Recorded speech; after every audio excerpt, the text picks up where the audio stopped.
What's up, everybody? Better late than never, I guess. Anthony Cosenza here with the Orange and Black Insider Bengals podcast and CincyJungle.com. Happy to have you with us. Look, we usually do the post-game show pretty shortly after the game concludes.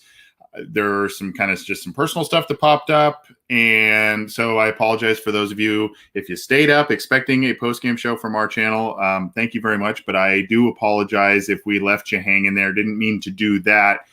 Just some personal stuff kind of came up schedule-wise. It was really late that evening.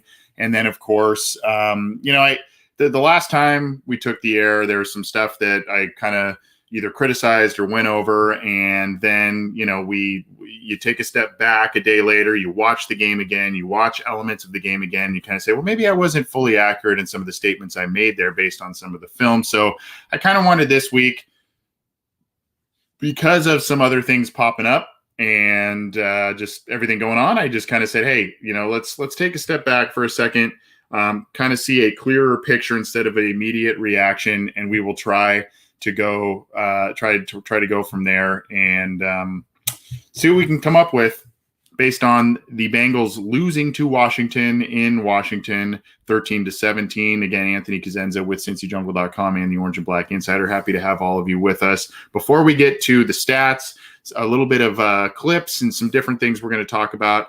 Want to just remind everybody, we have a huge week on the show. We're doing this as part of the post-game show, so I guess we're kind of cheating a little bit with this one. Tuesday, tomorrow, we have the water cooler chat where we're going to go over all of the different headlines. So we're not going to do so much of that yet today, but we're going to do more of that tomorrow, go through everything with the Bengals, the NFL, AFC North, everything. So join us for that.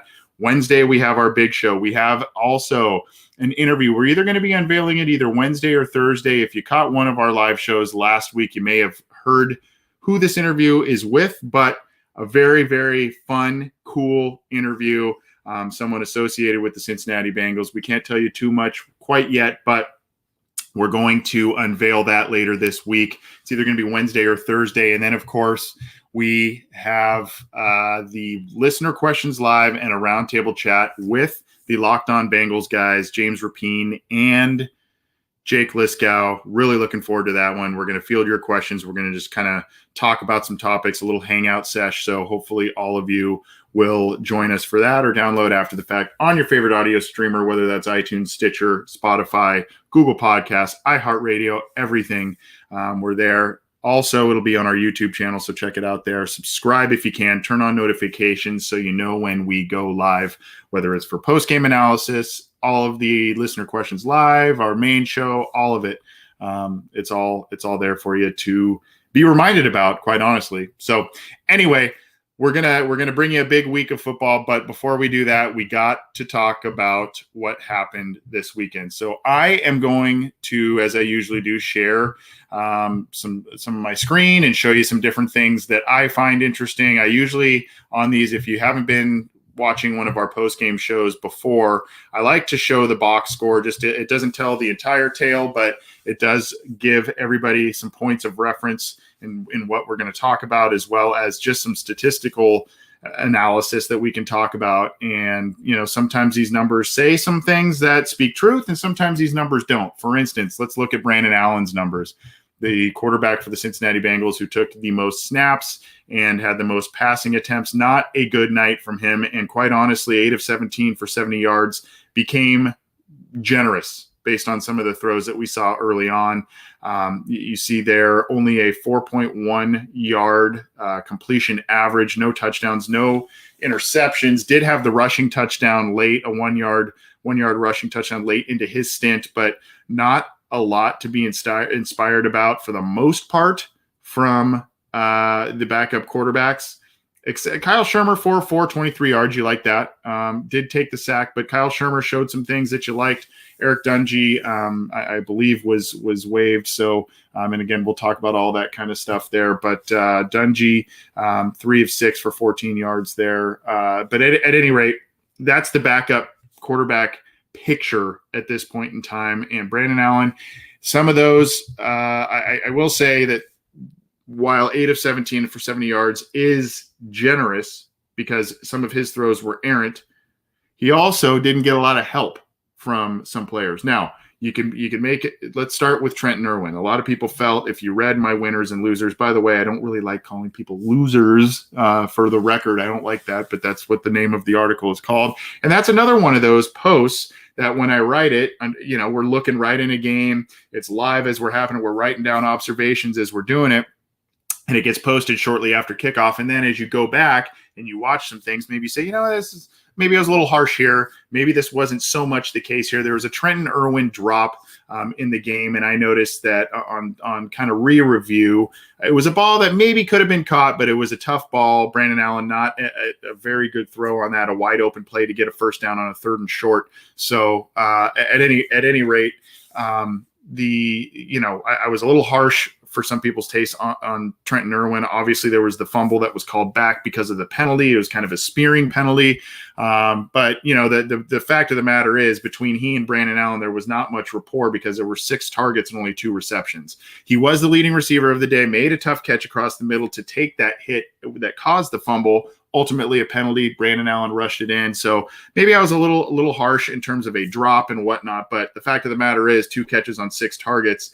Whoever you want to place the bulk of the blame there, not great in terms of the rapport between Allen and Irwin. Now, you look further here in terms of Brandon Allen's numbers. Here's the other facet, of course, the Jamar Chase 3 drops. Now, some people are rushing right away to, and we're going to talk about Jamar Chase later this week, most definitely. John and I have a lot to say about that.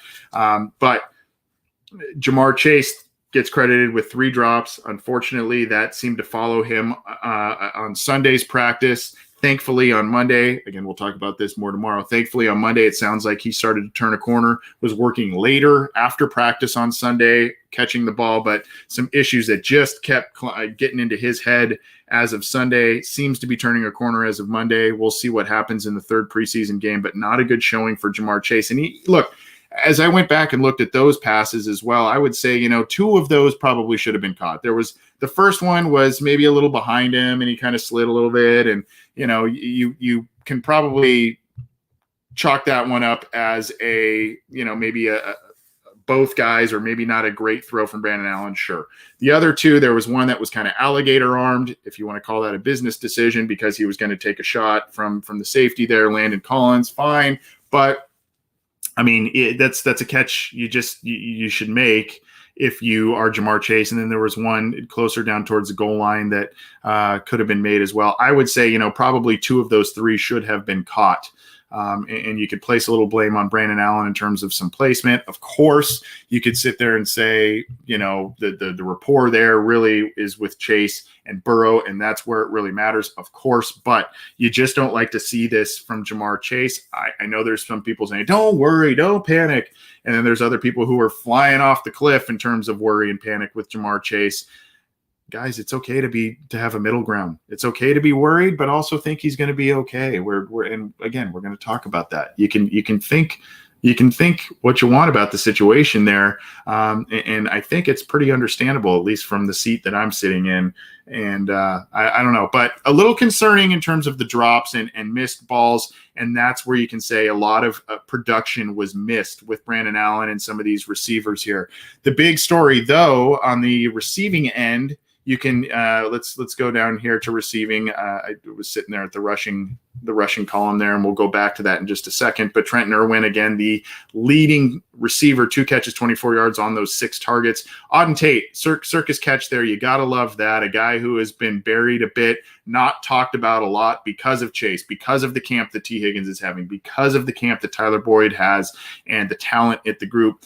At the wide receiver group. Tate is really, really showing out, and a guy, 2 catches, 23 yards on those 2 targets. And I'm really curious to see what the plan is with him this season, because he is a guy that I think could and should be utilized in red zone situations, 3rd down situations. He should be on the field more. If you remember last year, he wasn't on the field very much early, and there was some trade me talk. His agent came out and said, if you're not going to play him, let's trade him somewhere. So I would like to see him out there and definitely making some plays as the regular season goes on. Sorry, need a little water there. So we go on here. I mean, there's a catch from Scotty Washington, a guy we haven't heard too much from. Thad Moss had 2 catches, 6 yards, also got involved in the blocking game.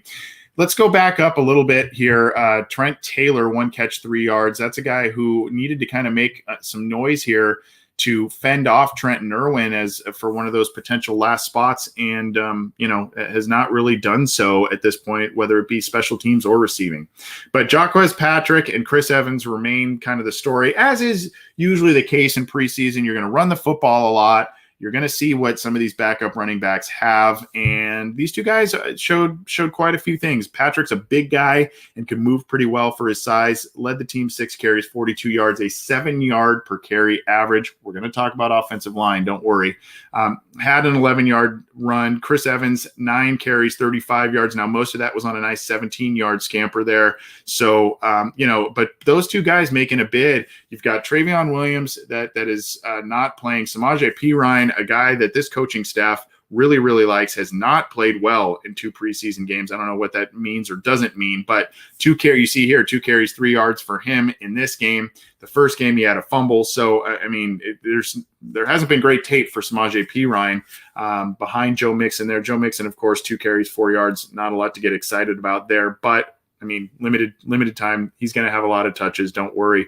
But Jacquez Patrick, Chris Evans. Evans didn't contribute in the passing game this week like we maybe thought he was in terms of corralling a reception. Jacquez Patrick did. He had 1 catch for 5 yards. So those guys making a good case for themselves. And the offense, look, there's some ugliness to it. There are some things, and we'll get back to this in just a second. There are some ugly elements to the offense, but there's some things to really like, and I'm going to point that out to you right now. We're going to talk more defense and special teams in just a minute, as we are breaking down a little after the fact. We're breaking down the Bengals loss to the Washington football team on Friday night. Thanks for joining us. I know you may have been expecting a Friday night, a Saturday post-game show. I apologize. We didn't get to that again. Some personal stuff came up. And like I said, based on some things last week, based on the winners and losers posts and all that kind of stuff, I said, let me try something here. Let's take a day or two and let's ease back a little bit. Let's kind of see some things, take a step back, see some things, and maybe look at things a little clearer there. Before we keep going, I saw a comment earlier from, let's see, I think it's Almac22. Where was that one? He basically said something to the effect of, you guys should have a crossover with the rest of the Cincy Jungle podcast, guys, since we're having one with the Locked On Bengals guys. I was going to pin that comment. I couldn't find it. Apologize. But yes, we will be doing that as well. They may not know that yet, but I'm going to ask them. So we're going to do something like we did. I think we did it last year as kind of a season kickoff, a regular season kickoff. We're going to do that. Maybe that'll be on Thursday night for the first game of the season in general. Maybe that'll be earlier that week. I don't really know, but we're planning on doing some sort of collaborations and more of them with the Orange is the New Black guys, Ace and Zim, and of course Matt Minnick, who does Chalk Talk on the channel. So at any rate, that is I saw that comment earlier and I wanted to address that. So we've got a lot of fun things coming down the pike. Let's talk about some offensive line play. This offensive line, the starting group did not let up a pressure or a sack. There was only 1 sack in this game allowed. I think that was to who was that to? Shermer? I have to go back and look. At any rate, we'll find that in just a second. But here's let's look at this. This is Ben Solak, and he's a popular Twitter follow. And I wanted to play this for you all here. Here's the play here. Here's the Chris Evans 17-yard run. If you're watching the video feed on YouTube, and I'll try and break it down for you. He bounces it out left. It was a nice run, a couple of nice cutbacks. Check out number 60. Swallows his guy. Check out number 79, Jackson Carman. Buries his guy up the field, and he didn't even have great hand placement. Didn't even really get off, find his guy till late. And it was a smaller defensive back there, but he absolutely swallowed that guy. 79, if you watch that. So a nice play by him. Nice by Mike Jordan. Stanley Morgan, I believe it is, on the outside, sustaining a nice block. Look at 75, Isaiah Prince getting some nice push there. So you got to like that. Fred Johnson, his first game back, if we go back and watch it one more time here, Fred Johnson gets pushed back a little bit there. but it's his first game back. He was in there right on the right side there, getting pushed back. So look, there's some nice film here from the backups, and we can't ignore Thad Moss there getting into the hole and making a nice block as well. So if you haven't seen that play, at least from the backside camera angle, you have to like that. Here is another one. This is from Duke Manyweather, who specializes in offensive linemen and their film and training them, etc. This is a clip he did this is Jonah Williams on Chase Young. Keep your eye on the left-hand side of your screen. Now, Chase Young, you'd like to think, was maybe going somewhat close to full go. Early in the game, he had a pressure. He was seen charging down the field. Excuse me, it was on the screen pass that was called that Quentin Spain was tagged with a holding penalty there. But look at Jonah Williams against Chase Young, far left side of your screen, just kind of holds him at bay. And that is stuff that you like to see there. Quentin Spain doing the same on the left side. And look at this pocket. Billy Price finding a guy, getting a nice chip alongside there with Xavier Su'a-Filo to knock the defender down there. And, I mean, they're Riley Reef holding his guy. I mean, that's a nice pocket there. I know the ball comes out somewhat quick, but Allen gets into his drop and fires the ball there. So this is the kind of stuff that you like to see and you're hoping you would see from the offensive line under Frank Pollock. So you got to like that kind of stuff. Again, we don't know if Chase Young was absolutely going full bore there. It is preseason. It was kind of in a little bit into the game there, but I mean, it's Jonah Williams against Chase Young, and that's a marquee matchup. Former number 11 overall pick against a former number 2 overall pick, and Jonah held his own there. So. Derek Frode says, I still haven't figured out who Allen was throwing to on that play. That's pretty funny. Let's continue on here. I'm going to share some more stuff on the offensive line, and I don't want to belabor the point, but we gotta like some of the things that we're seeing here. Here are some of the top pass blockers on the Bengals for the offensive line here. Look at the names and look at the scores. 25 pass blocking snaps for Mike Jordan, 85.5. Deontay Smith, 84.8 on 16 snaps. Jonah Williams, 81.8 on 10 snaps. Xavier Su'a-Filo, 78 on 23 snaps. You really have to like the play from Xavier Su'a-Filo and Mike Jordan. You really have to like that. I know Deontay Smith is another guy to really give a thumbs up to there, but you're looking at 25 and 23 respective pass blocking snaps for Jordan and Su'a-Filo. And I mean, you got an 85.5 and a 78 pass blocking score. That's not too bad. 76.7 from Riley Reef on 10 snaps. So, I mean, not outstanding, but decent. And the overall scores for the tackles last year, Jonah was a 70.1 and Bobby Hart was like a 66. Now that's not pass blocking score. That's just the overall score. But I mean, I think you're starting to see a little bit of a difference there, and no sacks given up by the first group. I think no pressures through the 2 games given up by the first group. So you have to like. You have to like a lot of what they're putting out there, and you have to believe that Frank Pollock is getting through to these guys, especially some of these embattled guys we were concerned about potentially, hanging on to a starting spot, whatever. And then, of course, you've got Deontay Smith going in there, a rookie who was viewed as a project, and he's putting out some good tape. I mean, there are a couple of snaps where you go, oh boy. But, other than that, I mean, you look at those pass blocking snaps, that's outstanding. That's outstanding, especially from a rookie coming in there. Didn't have a lot of time last year because of COVID, and he was in and out and lost weight and tried to gain weight. So, yeah, I was kind of critical about the offensive line because there wasn't a consistent running game. A lot of people say, well, Anthony, they're vanilla. They're not putting a lot of things out there. Sure, fine. But I wanted to see a little bit more consistency. And they're putting out the consistency on the passing game at least. I know things are a little vanilla. I know that, they may not be seeing the type of blitzes and extravagant packages from opposing defenses because they may be going vanilla as well against them. But when you see Jonah hold Chase Young at bay, when you see that nice pocket from all of those guys, Billy Price seeking out contact and knocking a guy to the ground, these are the things you like to see from the Bengals offensive line. These are the things that will translate obviously into the regular season and hopefully make Joe Burrow more comfortable. So we have to like a lot of those aspects. Let's go back, if we will, to the box score so we can talk a little special teams and a little defense.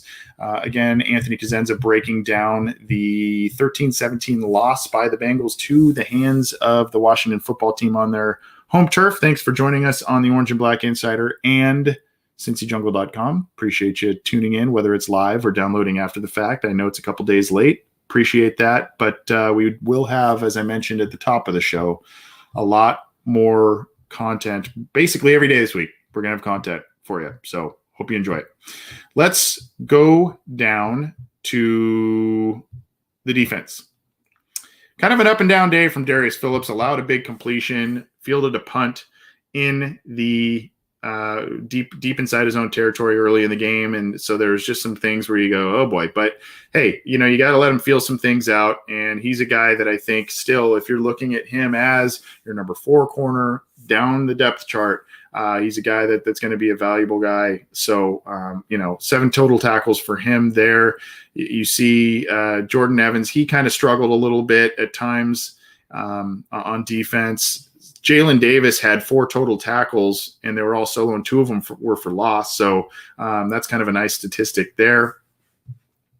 Cam Sample got injured in this game. Seems to be minor. Yes, we've heard that before. Seems to be minor, but he will hopefully be back, and he is all of a sudden going to be a very, very important player in this draft class and on this defense because of the injury to Joseph Ossai. If you did not hear, Joseph Ossai appears to be gone. Some reports are for the rest of the year because of a knee situation that happened to pop up. They were examining him for a wrist, and then there was also a knee issue. So looks like he's going to have surgery and could be gone for the year, maybe back sooner. Conflicting reports there, but Cam Sample, now a movable piece on that defensive line, is going to be huge.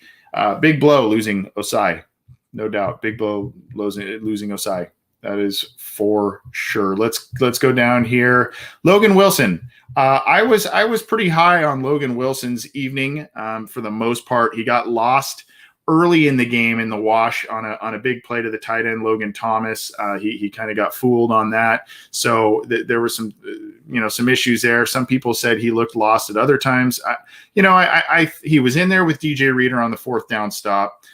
He was in there on a forced fumble. So, I kind of like what I saw there from Logan Wilson in this game. So I think there's still some growth to be had there, but you got to like that. DJ Reader, I mentioned 2 tackles, a guy that, he had a quarterback hit as well. A guy that is very, very valuable for this defense and, should be a guy that is counted on heavily on the interior of the line. A very, very solid game for him, 2 in a row in very limited snaps by DJ Reader, and that is encouraging based on him missing significant time last year. Mike Daniels had a couple of nice snaps as well, 2 tackles.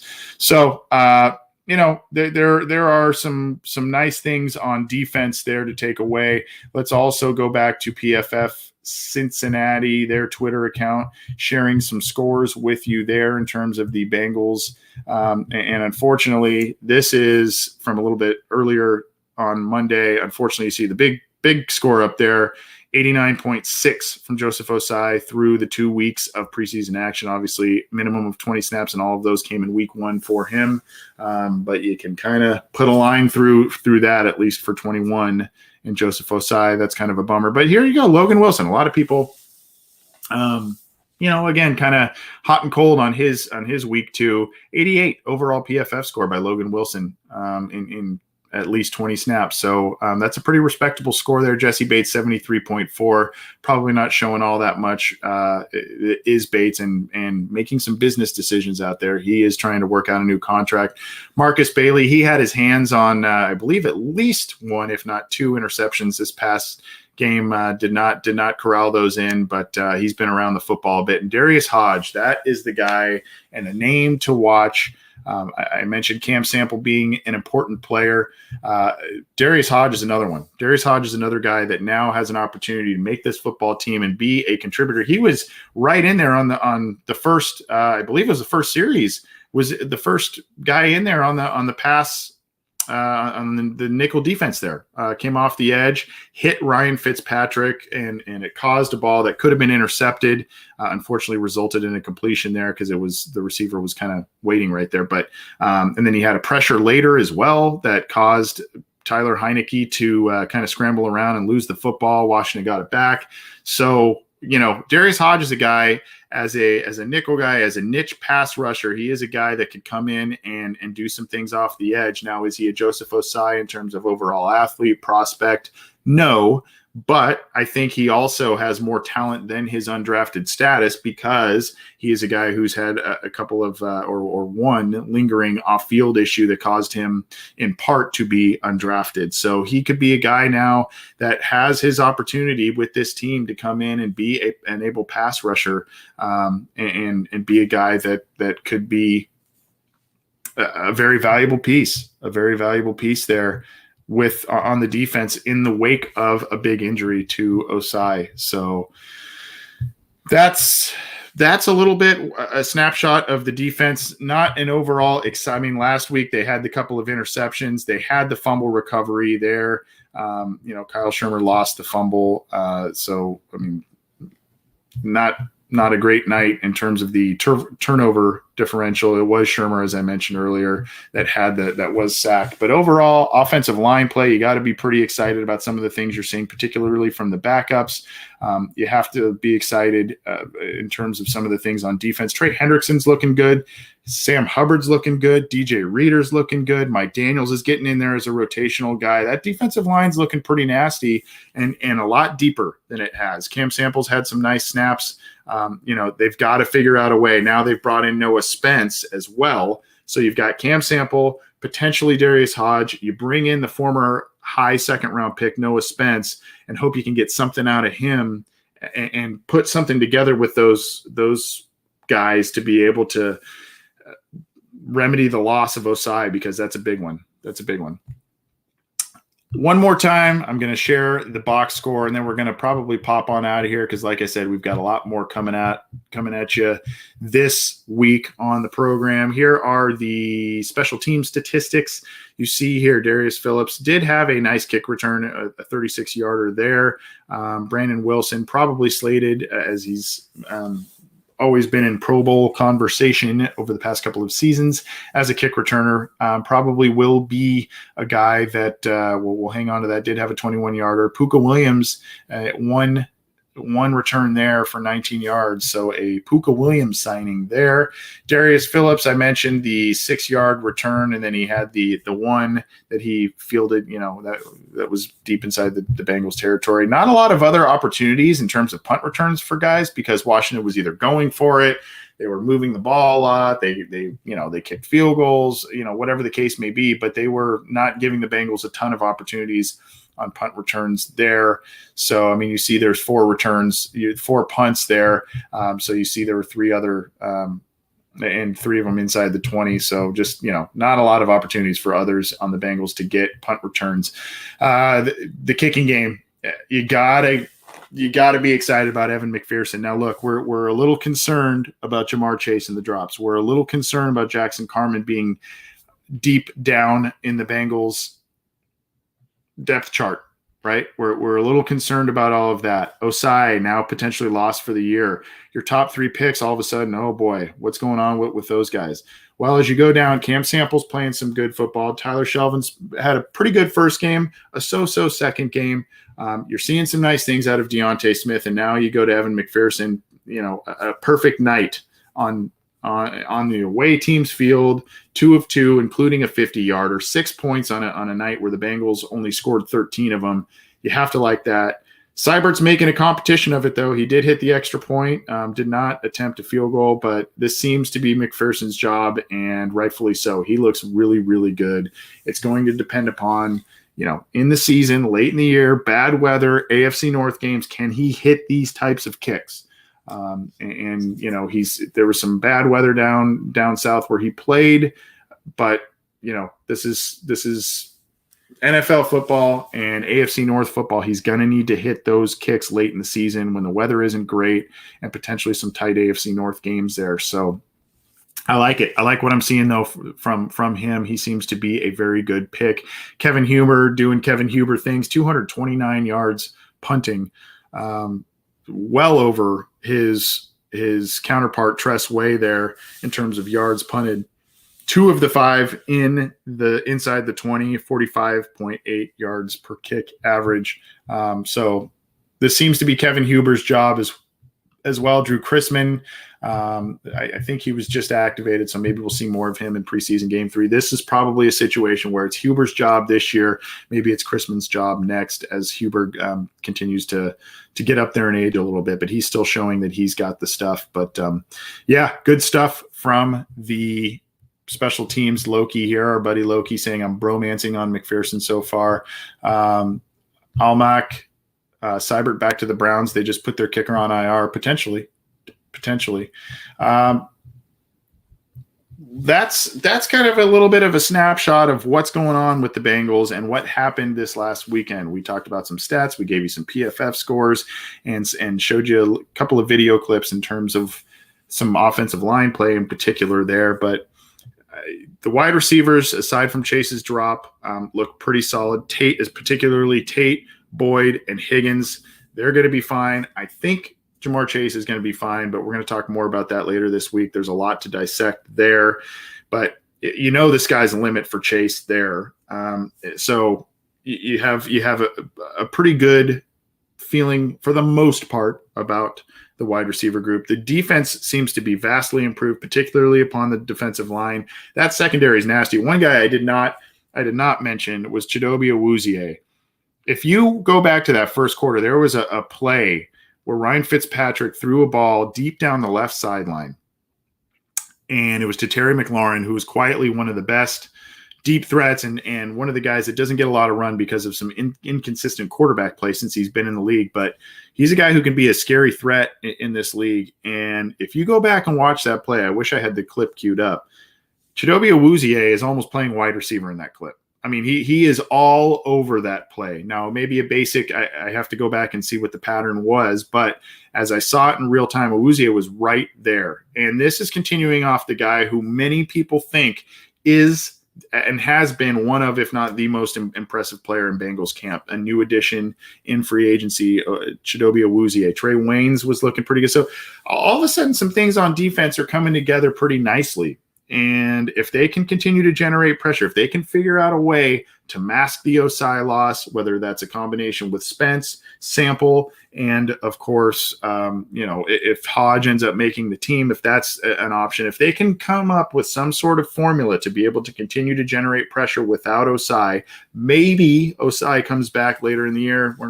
I don't think we should count on that at this point in time. But at any rate, I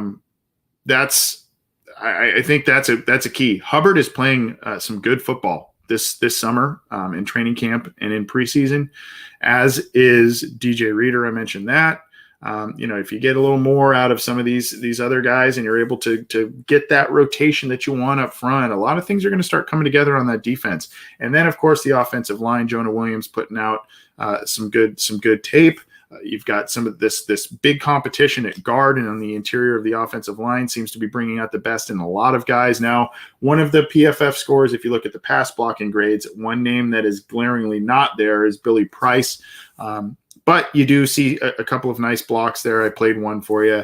It's going to be – you still have Trey Hopkins coming along. I think they're going nice and easy with him. So you're hoping that – a combination of some good coaching from Frank Pollock and, these guys just kind of getting more maturity, more reps is paying dividends, and it seems to be doing so. But, I know this is a loss, and 17-13 is pretty ugly. It wasn't great from a quarterback standpoint on the Cincinnati Bengals side of things.